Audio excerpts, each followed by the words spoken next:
রসুল পাক সাল্লাল্লাহু আলাইহি ওয়াসাল্লাম একদিন গাছের গোড়ার মধ্যে যখন আরাম আয়েশ করতেছিলেন, রসুল পাক সাল্লাল্লাহু আলাইহি ওয়াসাল্লামের তরবারি গাছের ঠালের মধ্যে ঝুলাইয়া রসুল পাক সাল্লাল্লাহু আলাইহি ওয়াসাল্লাম গাছের গোড়ার মধ্যে যখন অবস্থান করতেছেন, রাস্তা দিয়ে ইহুদি হাইটে হাইটে যাইতেছেন, দেখতেছেন মুহাম্মদুর রাসূলুল্লাহ সাল্লাল্লাহু আলাইহি ওয়াসাল্লাম গাছের গোড়ার মধ্যে অবস্থান করতেছেন, তরবারি গাছের ঠালের মধ্যে নিয়া গাছের গোড়ার মধ্যে অবস্থান করেন।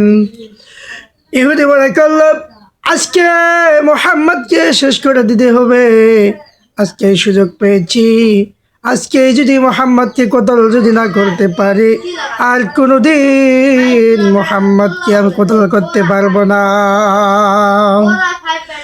এই সময় যখন গাছ থেকে যখন তরবারি লয়া যখন রসুল পাক সাল্লাল্লাহু আলাইহি ওয়াসাল্লামকে যখন তরবারি দিয়ে যখন আঘাত করবে, যে তরবারিটি ওই গাছের ঠালের মধ্যে রয়েছিল, ওই তরবারির যে ঠালের মধ্যে রয়েছিল ওই ঠালটা আপন থেকে এদের মাথার মধ্যে ঠাস করিয়া আপন থেকে বাড়ি দিয়ে দিল। বলে সুবহানাল্লাহ। সাথে সাথে গাছের ডাল স্পষ্ট করল, রে ইহুদি,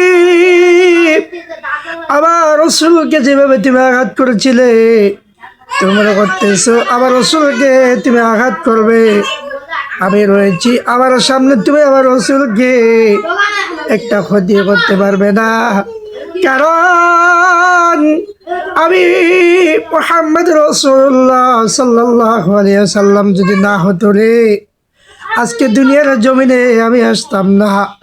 আজকে আবার সামনে থেকে আমার রসুলকে তুমি যেভাবে বাড়ি দিতে চেয়েছো আমি সহ্য করতে পারি নাই, এই জন্য তোমার মাথার মধ্যে ঠাস করে আমি নিজেই পড়ে গেলাম। ইহুদি বলল, তুমি গাছ হয়ে এত ভালোবাসো,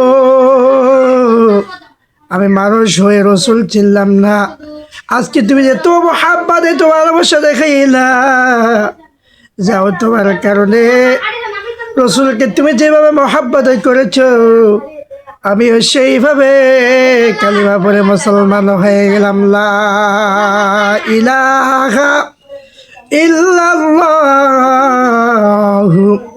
মুহাম্মাদুর রাসূলুল্লাহ।